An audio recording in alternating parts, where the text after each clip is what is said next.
प्रिय सज्जनों, आज एक त्योहार अभी जो निकल के गया है, गणेश चतुर्थी। इस त्योहार में गणेश जी की पूजा होती है, सभी करते हैं।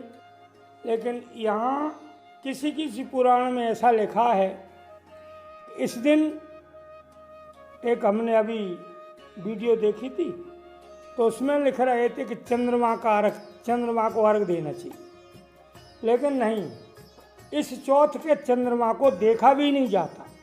अर्घ तो छोड़ो, इस चौथ की जो चंद्रमा को देखा भी नहीं जाता, ऐसा पुराणों का।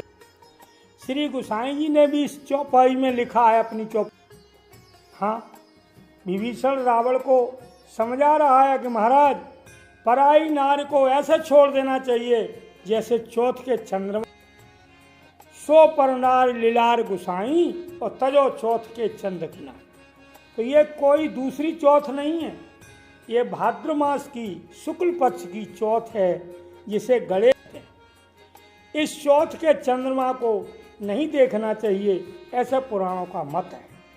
कारण यह है, कुछ कथाएं दी गई हैं, इनमें से जो मुख्य कथा है वह बता देते हैं। ऐसा लिखा है, एक बार गणेश जी अपने मूषक पर सवार हो रहे थे, अचानक उनका पैर फिसल गया और स्थूल काय तो वे हैं ही, तो पैर फिसलने के वजह वे गिर गए।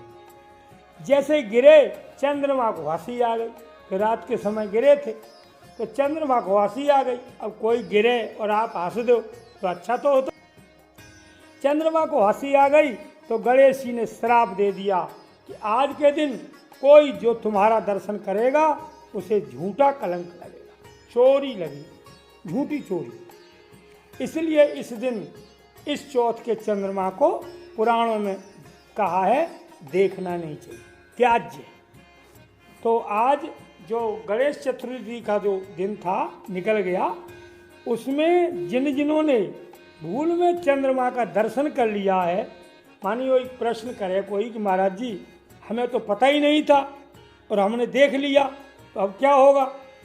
तो पता नहीं था, आपने देख लिया, तो इसका एक उपाय है, पुराणों में बताया है कि यदि भूल से, पहले तो ये चंद्रमा देखा नहीं जाता, अगर भूल से दिख जाए तो गाय के खुर में पानी भर के, जो गाय का खुर बना है, चिन्ह बना है गाय का खुर, उसमें बरसात में जो पानी भर जाता है उसमें अपना मुंह देख लो तो वो झूठा कलंक छूट जाता है। दूसरा उपाय यह है कि श्रीमद् भागवत में जो मणिकलंक नाम का अध्याय है, कथा है, उसे सुन लेने पर मणिकलंक, जो मणिकलंक की जो कथा है, इसको सुनने से जो झूठा कलंक है चौथ के चंद्रमा से देखने से जो लगता है, इसलिए पहले तो इस चौथ के चंद्रमा को देखो ही मत।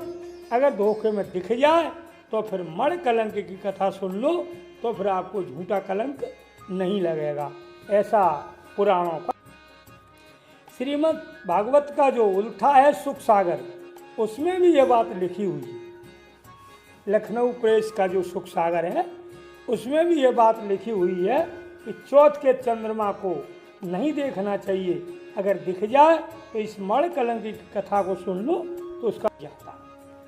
तो अब आपको देखना और क्यों नहीं देखना चाहिए ये तो आपको मैंने बता ही दिया। अब मणिकलंक की कथा क्या है उसको भी बता देते हैं, ताकि किसी भाई ने, बहन ने, बालकों ने अगर धोखे में देख लिया है चंद्रमा को, तो इस कथा को सुनने से वो दोष छूट जाएगा। इसलिए इस कथा को जरूर सुने। जिन्होंने चंद्रमा देख लिया है वो इस कथा को सुन लेंगे तो फिर उन्हें कलंक नहीं लगेगा। कथा इस प्रकार से है, श्री भगवान यादवेंद्र सरकार द्वारकाधीश बन गए, द्वारका के राजा बन गए और उनका सब कारोबार सुचारू रूप से चलने, एक रुक्मिणी का विवाह भी हो गया। उसके बाद की ही यह कथा है।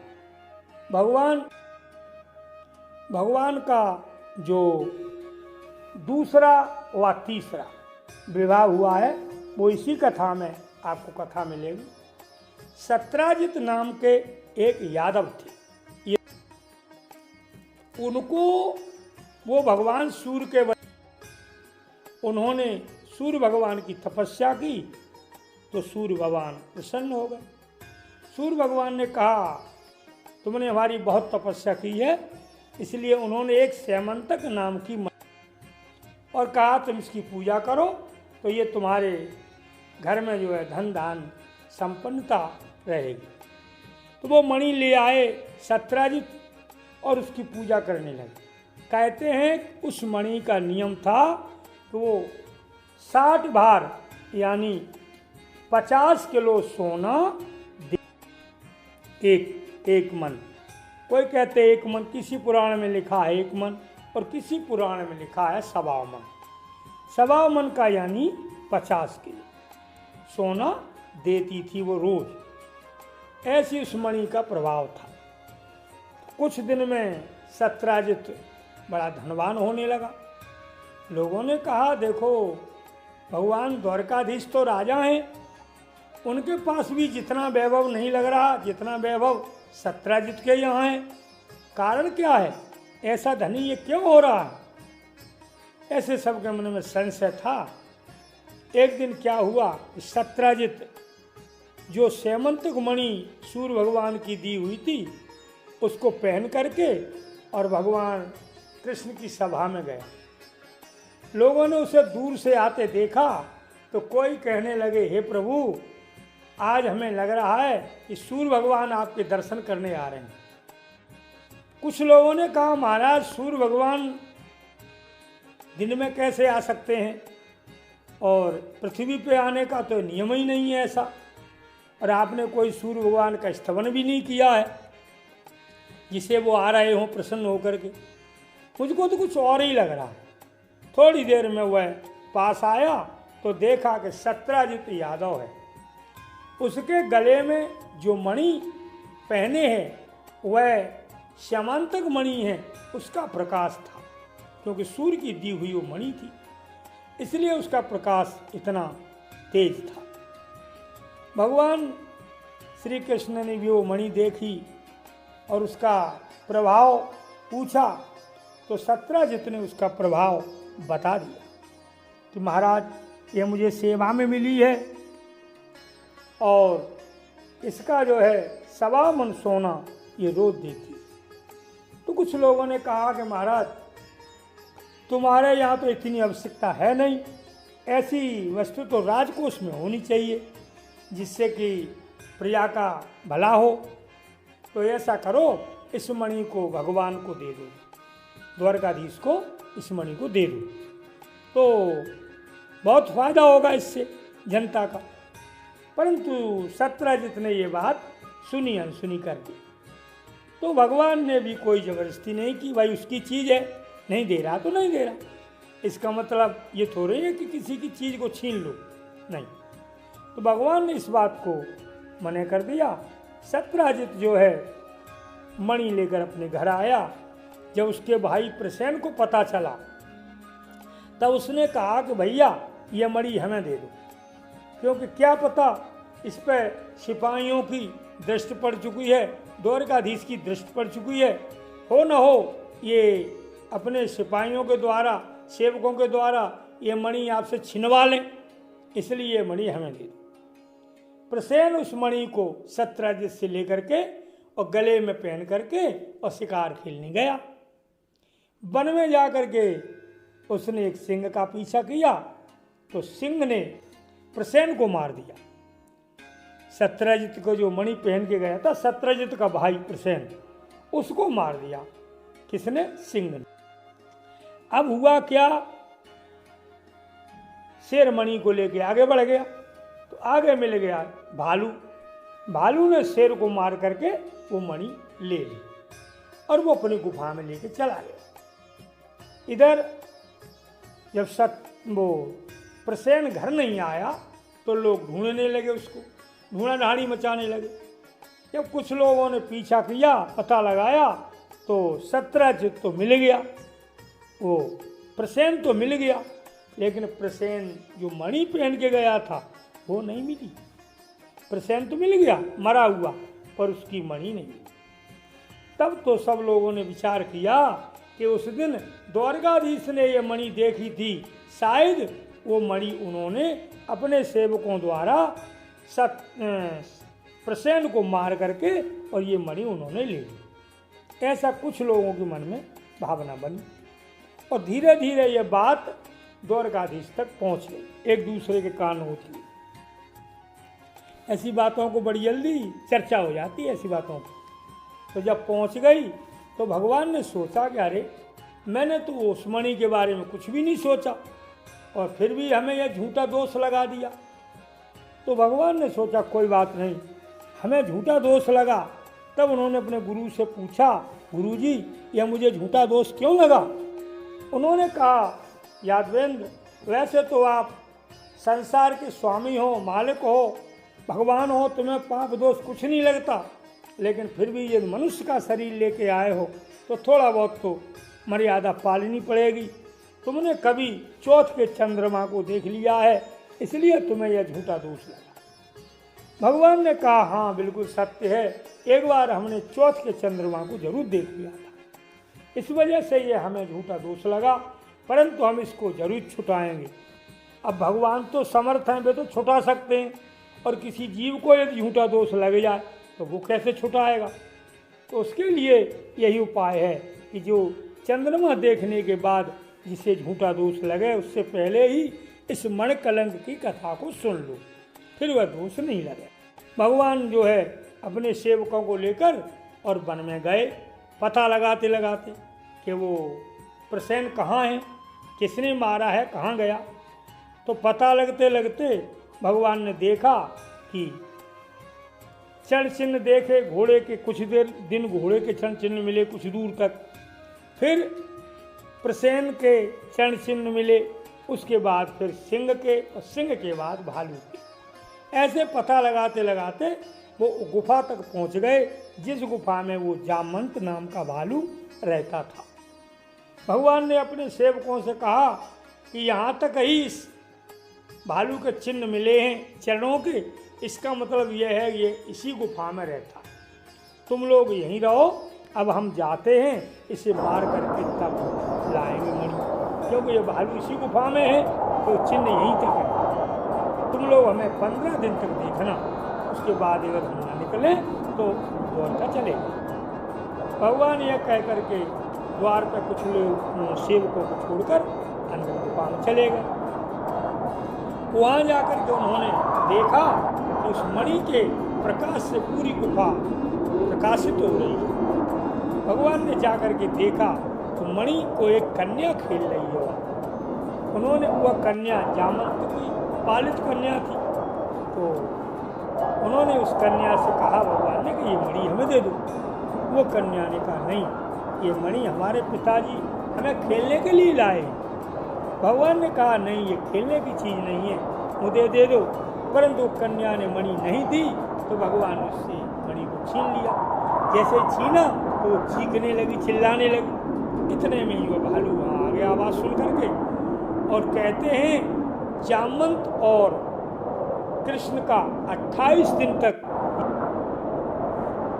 कृष्ण कहते हैं ये मणि हमें दे दो, भालू कहता है ये नहीं देंगे, जब तक तुम मुझे पराजित नहीं करोगे तब तक ये मणि हम नहीं देंगे। इस विषय पर 28 दिन तक युद्ध चला।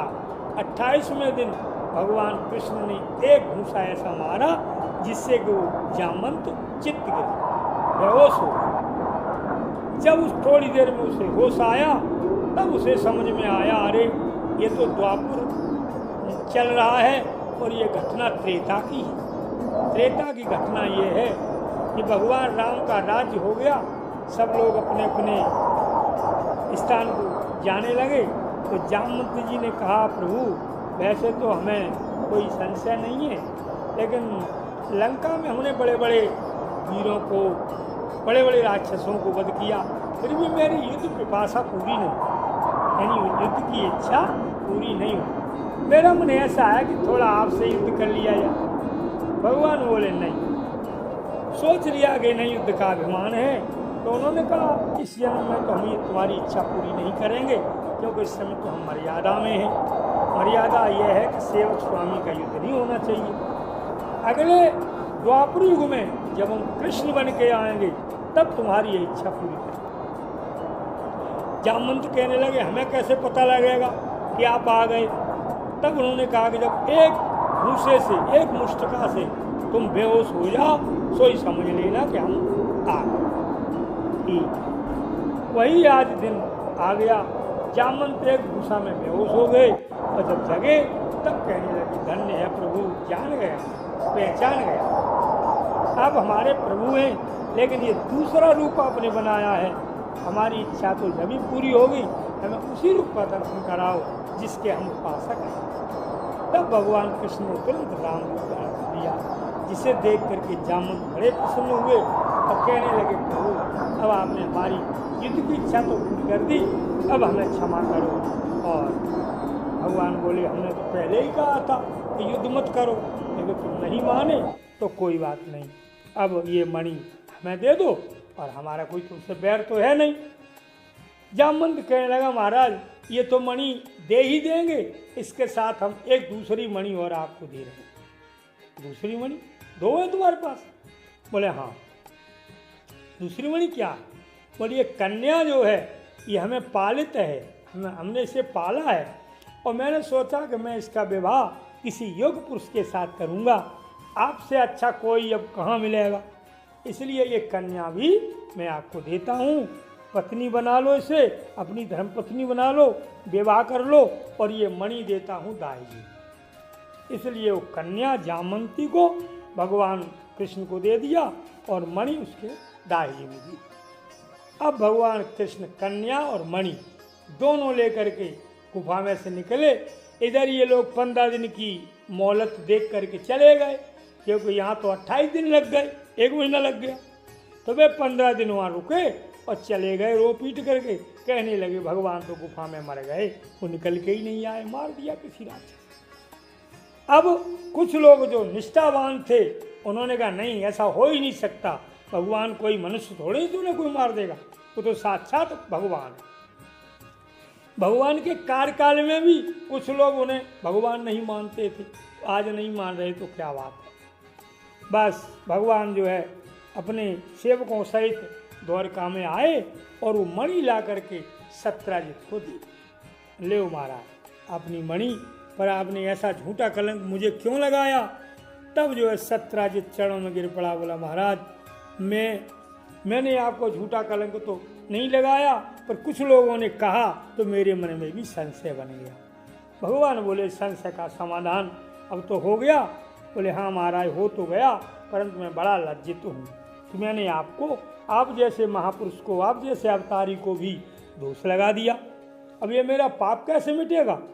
भगवान बोले वो आप जानो, ये मणि पकड़ो। तब उन्होंने कहा प्रभु अब मेरी यह इच्छा है कि मेरी एक कन्या है सत्यभामा, उसका विवाह मैं आपके साथ कर दूंगा और ये मणि दाई जी को दे दूंगा। तब जो है भगवान ने कहा ठीक है सत्राजित, तुम्हारी कन्या तो मैं स्वीकार कर लूंगा, लेकिन मणि नहीं, क्योंकि ये मणि बड़ी खतरनाक है। इसने झूठा कलंक लगा करके 3 लोगों को, 2 लोगों को मरवा दिया। एक तो प्रसेन मर गया, एक सिंह मर गया, एक जामवंत तो बच ही गया। इसलिए भैया ये मणि हमें नहीं चाहिए, हमें तो सिर्फ आप सत्यभामा को दे दो, आपकी इच्छा। सत्यभामा को भगवान ने ले लिया और मणि सत्राजित को दे दी कि ये तुम ही रखो। कुछ दिन तक सत्राजित अपने घर में मणि रखने लगा, रखा अपने घर, पूजा करने लगा, करता रहता। लेकिन इतनी झटका, इतनी छीना झपटी से उस मणि का प्रभाव कम हो गया। अब जो 60 बार सोना देती थी वो अब 30 बार सोना देने लगी, आधा। ये मणि कौन सी है? अपने भारत में क्या है ये? अब नहीं है, पहले थी, जिसे हम कोहिनूर हीरा कहते हैं। कोहिनूर हीरा जिसे कहते हैं वो आज हमारे देश के पास नहीं है, इंग्लैंड में है। अंग्रेज लोग ले गए ऐसी चीज़ें। अपने भारत में से बहुत अच्छी अच्छी चीज़ें कुछ मुसलमान ले गए, कुछ अंग्रेज ले गए। फिर भी अपने भारत में कोई कमी नहीं है, अभी भी बड़ी बड़ी अच्छी अच्छी चीज़ें अभी अपने भारत में हैं, लेकिन जो ले गए सुन। अब वो मणि सत्यराजित अपने पास रखने लगा। कुछ दिन बाद एक दिन क्या हुआ, 3 आदमी द्वारकापुरी में ऐसे थे जो चाहते थे कि इस मणि को हम ले लें। और एक बात और रही, इनमें 3 में कौन थे, एक तो अक्रूर, एक शतधन्वा और एक कृतवर्मा। इन तीनों ने विचार किया कि सत्यराजित को मार करके ये मणि ले ली जाए, पर ये आगे कौन हो इसे मारने के लिए। अक्रूर ने, कृतवर्मा ने शतधन्वा को भड़का दिया कि तुम इसे मार लो और तुम्हें मणि मिल जाएगी और फिर हम लोग तीनों बराबर कर लेंगे हिस्सा, और नहीं तो फिर आप तो मणि ले ही लोगे। इतनी उल्टी सीधी बातें समझा करके उसे तैयार कर लिया। और शतधन्वा ने क्या किया, सत्यराजित को सोते में मार डाला और उसके गले से मणि तोड़ करके तो रास्ते में जब वो भागा जा रहा था तब अक्रूर और कृतवर्मा ने उसे पकड़ लिया और कहा ये मणि हमें दे दी।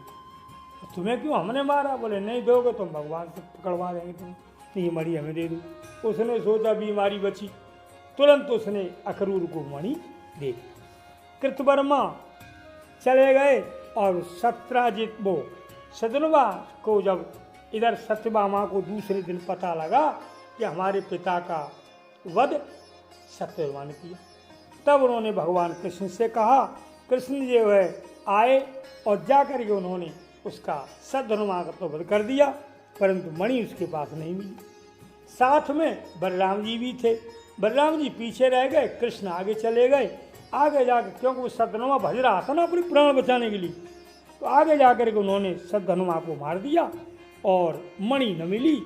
तब भगवान लौट के आए, बलराम जी ने पूछा मणि कहाँ है, बोले महाराज मणि तो उसके पास थी ही नहीं।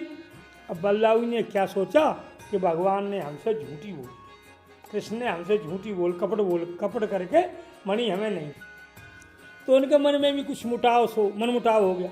ले वे जनकपुर को चले गए कि हम तीर्थ करने जा रहे हैं, बाद में आएंगे। अब भगवान ने सोचा ये तो बड़ी विचित्र कहानी हो गई, मणि भी मिली नहीं और बलराम जी के मन में भी संशय हो गया। अब वो मणि जो थी वो अक्रूर लेकर के काशी में चले गए, वहाँ रहने लगे। कुछ दिन के बाद भगवान को जब पता लगा कि अक्रूर काशी में है और मणि के प्रभाव से वहाँ बड़ा सुख शांति हो रही है, तब जो है भगवान ने जाकर के अक्रूर को सेवकों से कहा कि जाओ उन्हें ले आओ। अक्रूर ने जो है भगवान का जब समाचार मिला तब अक्रूर आकर के उनके चरणों में गिरे। भगवान ने कहा तुमने ऐसा क्यों किया, तब उन्होंने कहा प्रभु वो ऐसी होनी थी, मेरा इसमें कोई दोष नहीं है। भगवान ने उन्हें माफ़ कर दिया और उस मणि को लेकर के सत्यभामा के, वो सत्यराजित का जो लड़का था सत्यभामा का भाई, उसे दे दी कि अब तुम इसे रखो, क्योंकि तुम्हारे पिता का तो वध हो ही गया, लेकिन मणि को तुम रखो। इस प्रकार से वो मणि सत्यराजित के लड़के के पास रही। और फिर जब ये कलयुग आया तब ये भारत में ही थी। फिर इसको जब जो विदेशी लोगों ने इसे जो है हथिया लिया, तो कहते हैं सुना गया है कि ये इंग्लैंड चला गया, जिसे कोहनूर हीरा कहते हैं, इसी का नाम था सैमंथक मणि। ये मणि की कथा मैंने आपको भागवत के हिसाब से सुनाई है। जिसको धोखे में किसी ने चौथ का चंद्रमा देख लिया है तो वो इस कथा को सुने, जिससे वो झूठा दोष फिर उस व्यक्ति को नहीं लगेगा। जय सिया राम। ये मणि कथा पूरी।